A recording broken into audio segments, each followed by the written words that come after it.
Both Hu and Zhang received scholarships provided by the China Scholarship Council, CSC, for their research in the US. CSC is an organization under China's Ministry of Education, providing financial support for educational exchanges between China and other countries.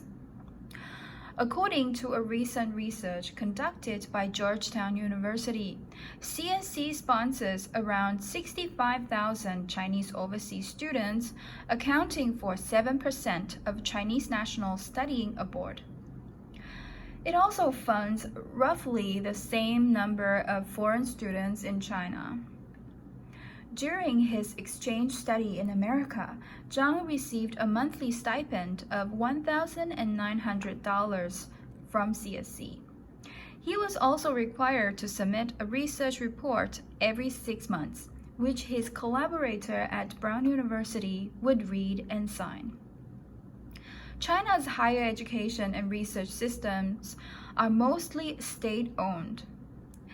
Though not all researchers are Chinese Communist Party members, the party could cast a shadow of influence on research. CCP has installed representatives and informants in education institutions, and some universities even revised their charters to emphasize unswerving loyalty to the party. At the airport, Zhang told the American law enforcement officers that the CCP has no direct influence on his research in cognitive psychology, which is highly theoretical. But the officers didn't seem convinced due to the government funding.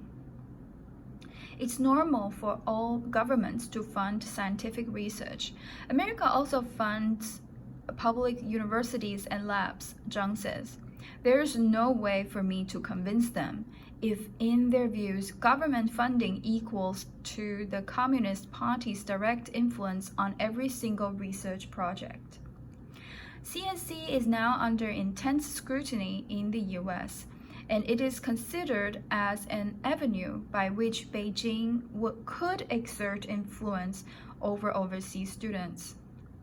On 31st of August, the University of North Texas terminated its exchange program with 15 Chinese visiting researchers receiving CSC funding, effectively revoking their US visas. This appears to be the first case of an American university severing ties with CSC. Professor Greitens expects some increased scrutiny of Chinese nationals studying science and technology in the US, especially those who receive Chinese government funding, to continue regardless of the outcome of the US election.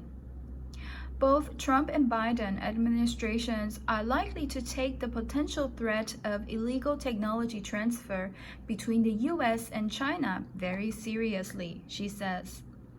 Though Zhang was impressed by the academic rigor in America and enjoyed working with colleagues at Brown University, he says he won't consider ever visiting the country again due to the screening experience. It was very scary. I felt my safety could be harmed at any time, he says.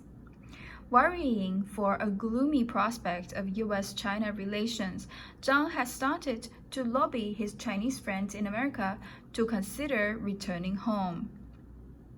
The new Cold War has started, he says. There's no turning back, no matter who is going to be America's next president. This is the end of the content. Thank you very much for your attention, and I hope to see you in my next video. Bye.